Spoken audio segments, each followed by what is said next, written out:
The Century Speaks. Local people look back over their lives in the 20th century.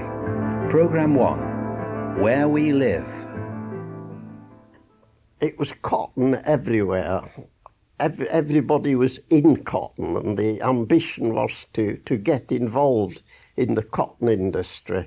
Now, and you'd only to walk through the street, the telegraph wires, there was cotton waste hanging from the telegraph wires, and there was the smell of cottonseed oil everywhere, plus the smell of the coal-fired steam engines. And then the other thing was that in Burnley there were about 16 quite large collieries. And although most of the inhabitants of Burnley worked in the cotton mills, a sizable proportion were miners working in the coal mines. And this, all the coal that was brought out had to be burnt, and the soot came down just as rain comes down today, so there was dirt and blackness everywhere.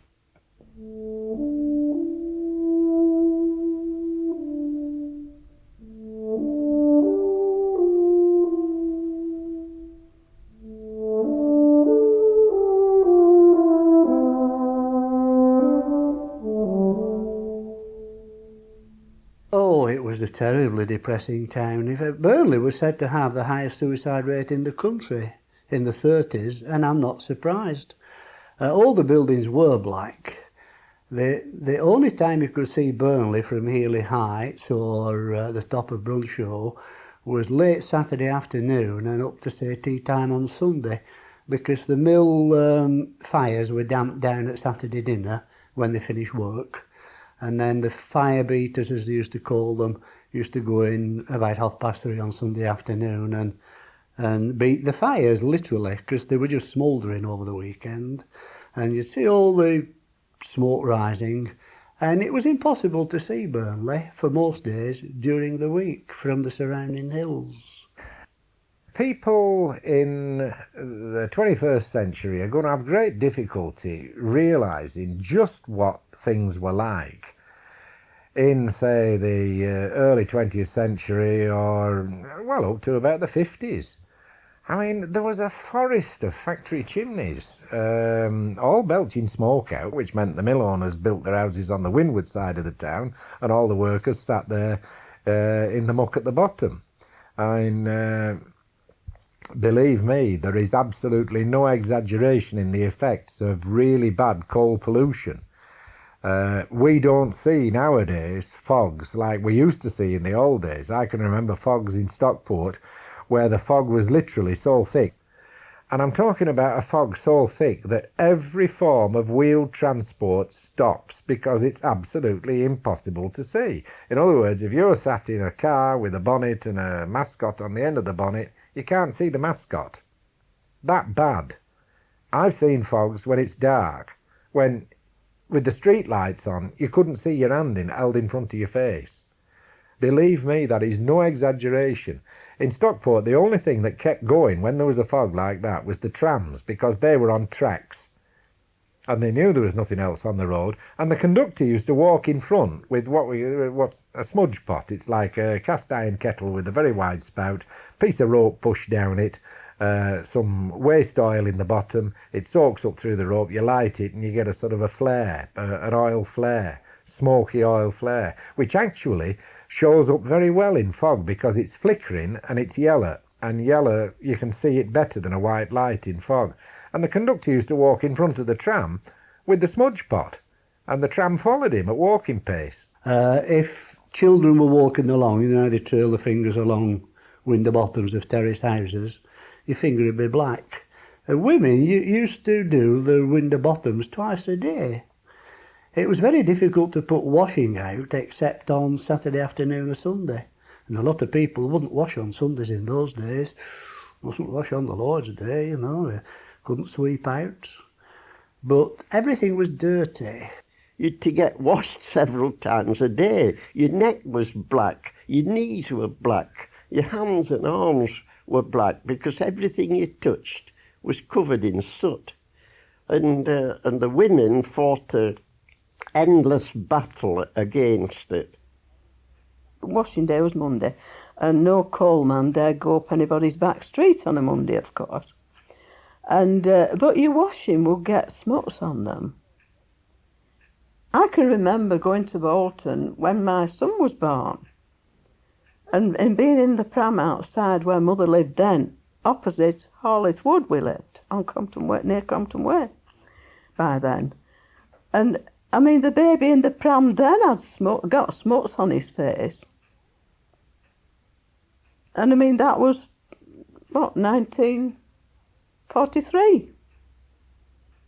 And, of course, there were still mills then, not sort of, they've all gone since then, you see, haven't they? And that was up, well out of town. There were not many mills near Crompton Way. But depending where the wind was, you used to get it. And of course occasionally people's chimneys would set on fire because they did it on purpose to clean the chimneys sometimes. They called it sweeling. And anybody sweeled on a Monday, they weren't the flavour of the month because all the bits would fall down on somebody's washing. You never saw washing out only on a Monday at one time because, I mean, that was the day that washing was done. And like the tradesmen couldn't come up the back streets otherwise. People were spotlessly clean and the streets weren't dirty like they are now. You never see bits of paper flying about, and they used to mop the steps. That were a ritual. Mopping the steps and scouring them every Saturday morning, a Friday tea time. But that was all done. It had to be done. Now, you never see anybody with a brush outside.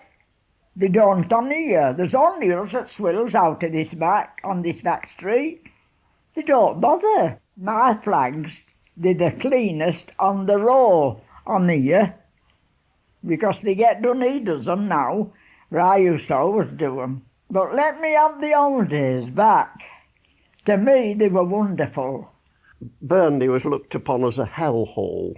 Burnley and Wigan were music hall jokes, you see, as the dirtiest, filthiest places in God's earth, and that was the way we were looked upon as inhabiting a sub-zero place, but a place that was very necessary because of the wealth that it generated.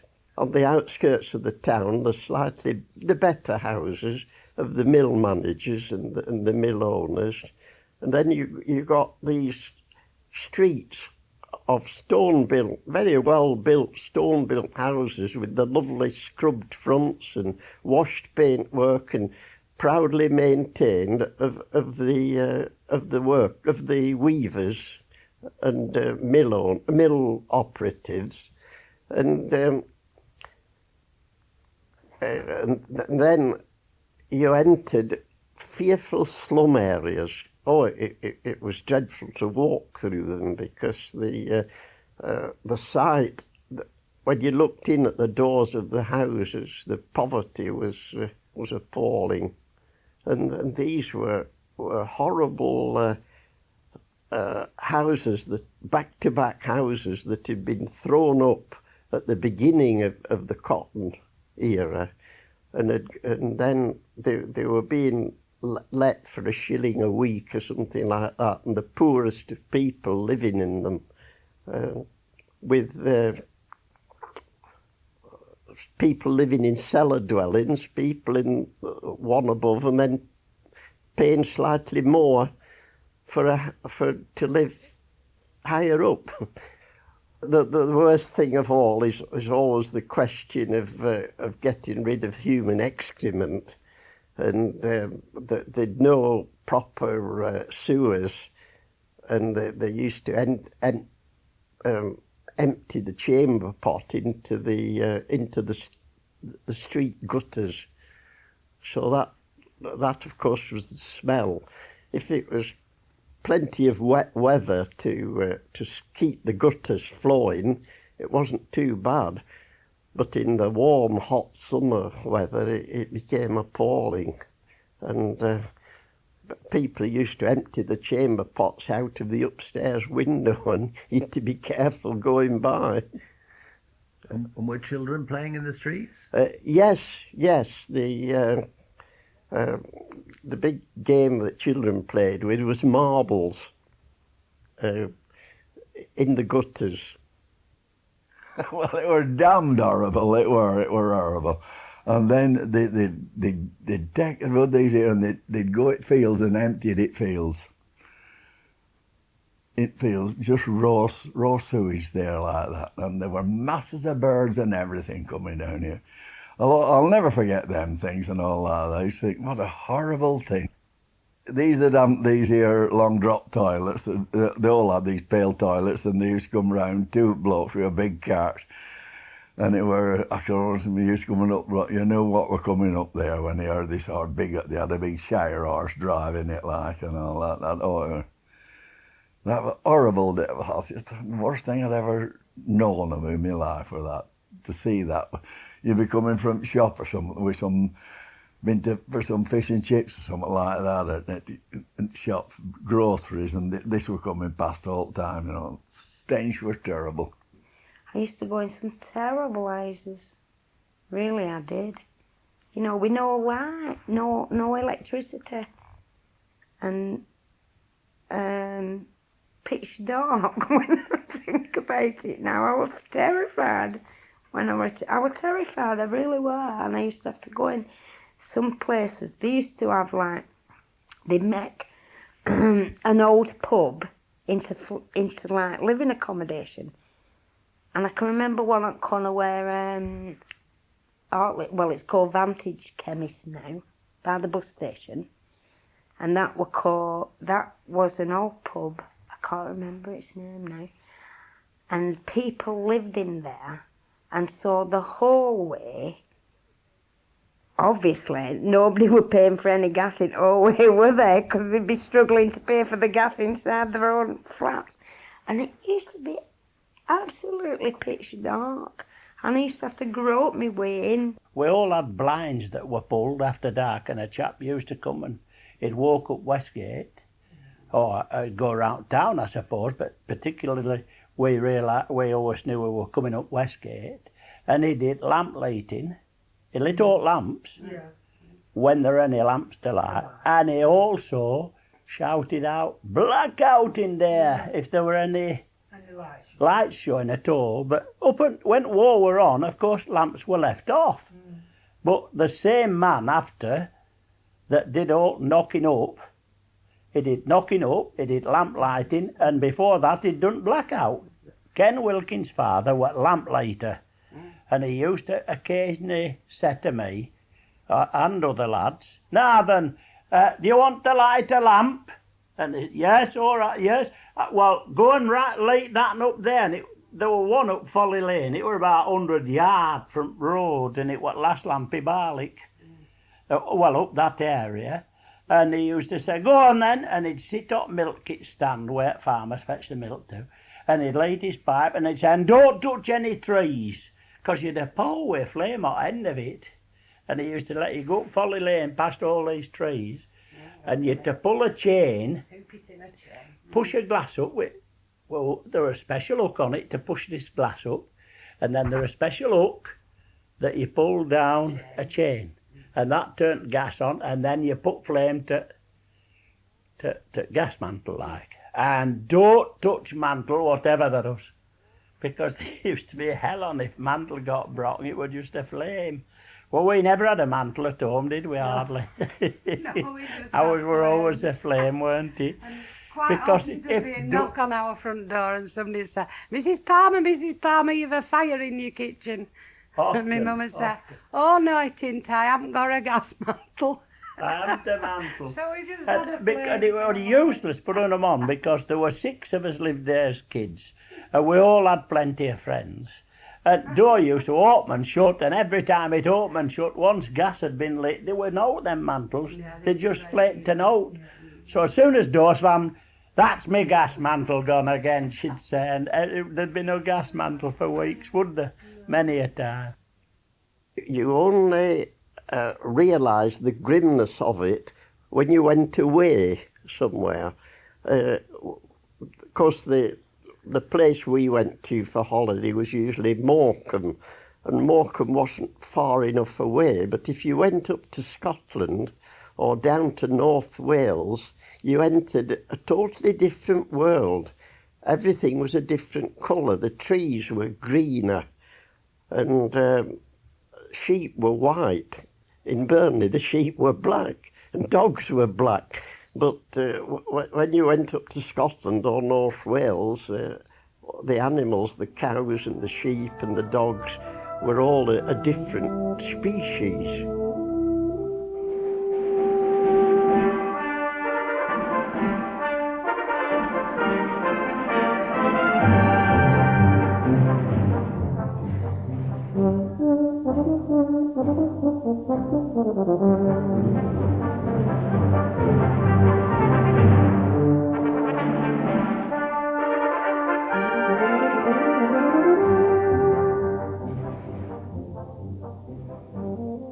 And up this dyke in summertime, it was, well, you could drink water. It was crystal clear. It came through like a sandstone rock. And I used to drink this water, and all used to go by, if it were a lovely day, I used to sit again this little pool, it'd be about 4 foot deep, and then the little, I always remember the insects that come out in these little bowls and little, well, I didn't know what they were then, like moles and all like that. And they used to sit there and watch them. They used to think I were wrong in my head, but I used to love watching these animals on water's edge and all like that. And then there were a lot of trout there as well. They used to go catching these trouts as well, because rivers were absolutely crystal clear then, not like they are now. And I once remember seeing a otter just under that bridge there. This otter kept coming to this opening, and these fellas on the bridge could see it keep coming into the water and back again. It wanted to get away up the stream, you see, and it didn't.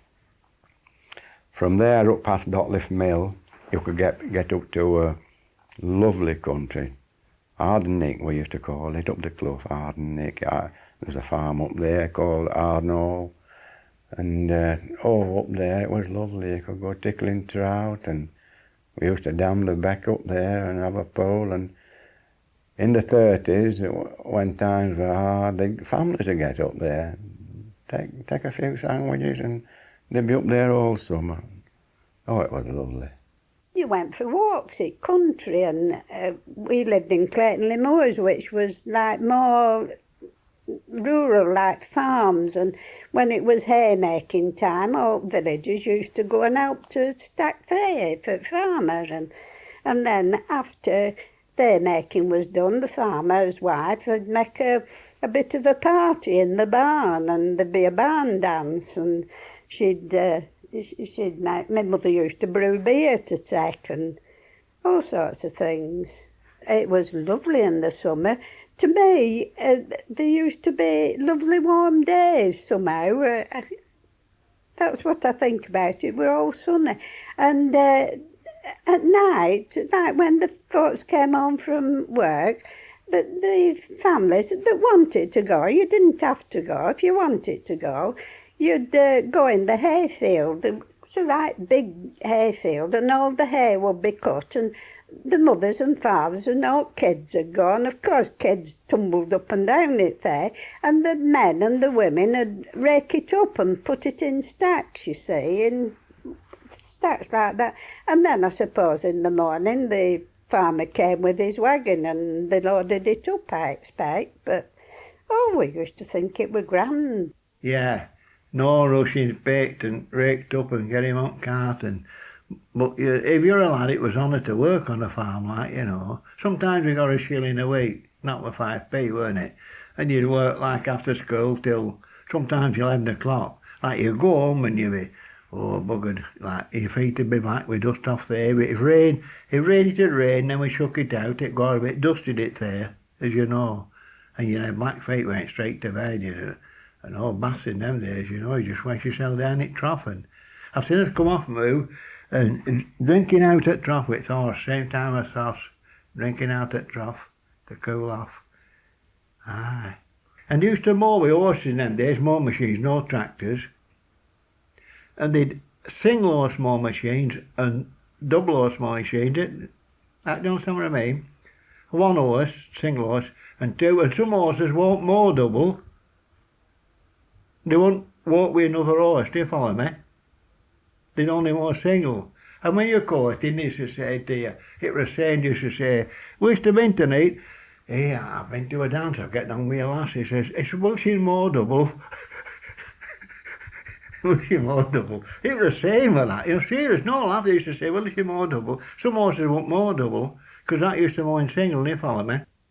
There were still people who did that, one or two, who cut all the meadows with a scythe on very small units. I can remember that. But horses had taken over in a big way, and all the implements to cut the mowing machines were drawn by horses. There was a lot of handwork, even though there were horses. It was very much supplemented by handwork as well, and all the family took part. Everyone took part. Everyone was given either a fork or a rake, and they took part in it. But at peak times, when the family couldn't cope with the labour, like haymaking, they got people who were interested from the village, and they got a little team from the village they could call on to come and help at hay time. And so on the bigger farms in the villages, more of this casual labour was needed, and a little team attached itself to each of the bigger farms, and they were allied to them, and you got allegiances, and you got a kind of a competitive element where they're all watching each other and seeing who could finish the haymaking first and so on.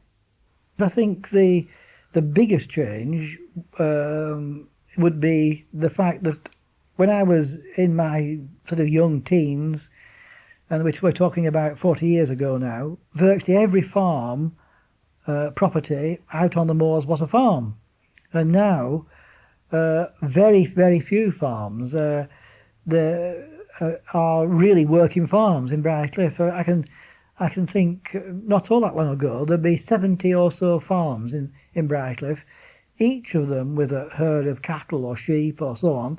And now some friends and I were talking not all that long ago, and we're trying to work out, and I think we got to 9 farms that really are still farms in the parish.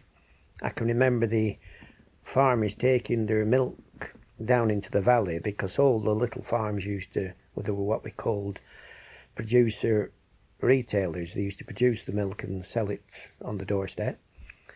And I know 1 year, 2 years in particular, when they actually took them down by sleds. They used to have a sled and a big rope at the back. It's only a small sled, and they used to put the milk churns in, kits as we call them, and they have the horse at the front and taking it through the snow, and they'd have a rope at the back, and they used to hang on to slow it up down the hills, or else it'd run into the horse, because the horse was pulling it with chains rather than shafts. And every farmer who took milk into the valley had a sled, so they must have been used to the hard winters. And then there'd be many, many farmers up on those hills, wouldn't there? Oh yes, just the same as this valley here. Every little farm was providing a family with a living. And there were very small units, and a man could often make a living and keep a family off maybe 20 to 30 acres of land. But of course he sold the milk, he sold direct, he got the full price, there was no middleman cutting in on it. And he also sold his eggs, sold his old hens, his chickens. He sold everything, was sold to the housewife. Well, where the milkman came, they used to deliver it to the door with out of a can, and until the bottle started. The milk cart was usually a 2-wheeled affair with a step at the back. If you could get a ride on the milkman's cart, it was lovely. And he usually had this churn, a couple of churns on, and a tap on the churn, which he filled another smaller can with, and would come to the door. You took your jug to the door, and it was, you know, you wanted a gill or a pint or whatever, because your gill was your half pint. I mean, 4 gills are 1 pint on some tables, and 2 gills were 1 pint in Lancashire. It was a different world altogether.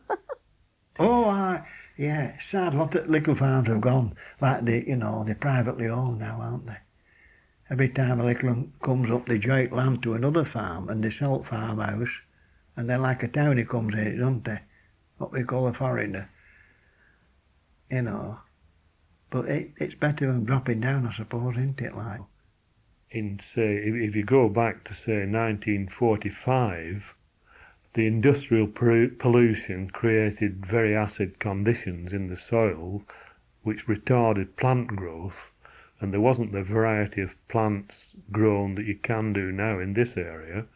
There was no lichen on the walls at all, none at all. The walls were black. There was hardly any moss, never mind lichen, and the smoke had the double effect of adding to the cloud cover and cutting out sunlight. So it was quite hard conditions, really. Oh yes, I mean, it was a great thing when we got the Clean Air Act in 1956, because it made it possible for houses and buildings to be stone cleaned and to stay clean. And that to me has been one of the most cheerful revolutions of my lifetime. It made it worthwhile to get your house stone cleaned and to maintain it looking spruce and cheerful. And the same with gardens. You can grow things in gardens that you couldn't grow until we got rid of all this smoke fallout in the 1950s.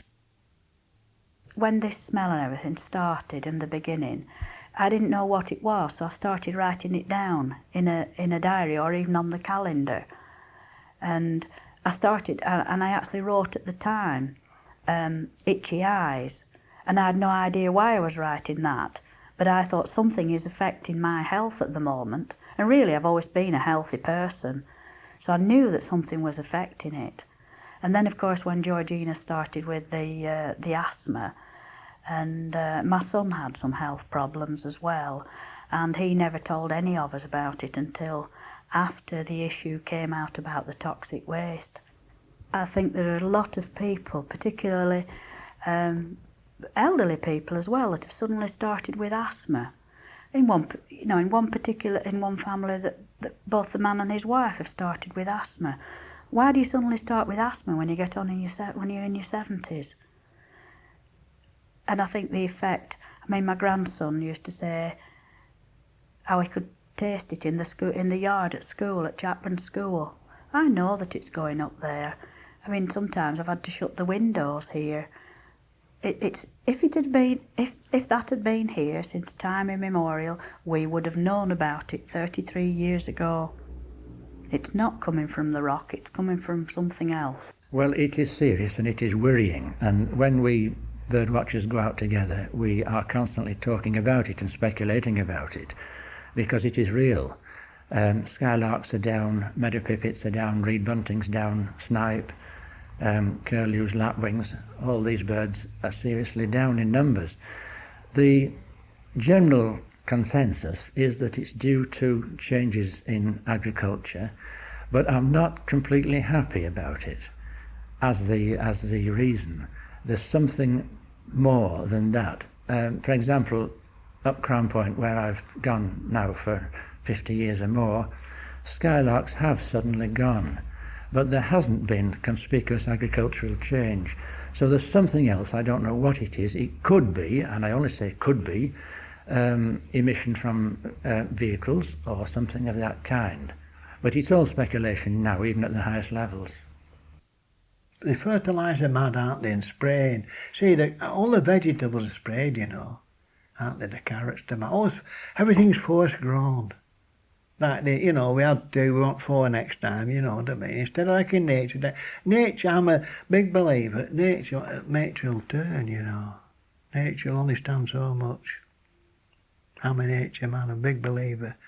You see, all this, you know, they say all this cancer, I'm sorry to say, but to my book, it is not this spraying job. Everything's spraying. They sprayed curbside, they spray man out, the old vegetables, tomatoes, everything's sprayed today. Fertiliser, they'll moat made it day after they spray the same stuff on again. I told the farmer one day, I says, one day, I says, you'll come unstuck with this job, they laugh like, I says, I'm telling you, it doesn't work. We put the ordinary muck on, like they still put muck on. But I think one of the biggest drawbacks, I think, is, you know, food, what they feed livestock on today. Like in our day, we're a good cake, well, like we used to eat it as sell, we used to pick a bit out and eat it as sell. Like, they never analyse that, do they? What goes in must come out. You understand what I mean? I've got favourite spots. One of them, to give you an example, is a simple style on a country footpath. It looks down the River Don towards Burnley, again from Thursden. A woodland in front of us, a woodland behind me, as it were. And it brings back all sorts of memories of childhood, because that was a favourite spot. It is a beautiful little place, lots of birds. It's not far from farms, so you get sheep and cattle there. But it is alive with stoats and other animals. This one little spot means a tremendous amount to me, and one that I've lost of my childhood is something that is a great tragedy to me. This was another gateway which is now being built, the site of which is now being built on. But like you say, every town and place alters, isn't it? They're building that more houses and where they should leave them. First bit of green grass they see, they want to build a house on it, don't they? Yeah, they're moving up. There's a lot of houses being built down in the village there. They've just built 20 or 30 this last few months, and there's planning looks like for 200 or 300 altogether to get within the next 5 or 6 years. So it's going to be like Bacup Town moving up to the country. I don't know where it'll stop. Now, you can tell when you look out of my bedroom window, I can look at a primeval landscape that's 500 million years old and it's unspoiled, except for a few farms and some stone walls. What will happen is we've got the formulaic housing estate where everyone has a garden and a garage, room for 2 cars. They're legally bound to keep on building some new buildings. The easiest option is to build on the valley side with lovely views. So my feeling is it won't be long before they've filled it all in with housing estates and nobody has a view. On a clear day, you don't need to climb Pendle to have a magnificent view that takes you across to Lancaster in one direction, across to Pendle, right round the whole of the area, wonderful views, across, in some instances, towns like Burnley, but beyond towards the moors above Blackburn and Darwin. There are some magnificent views on our own doorstep.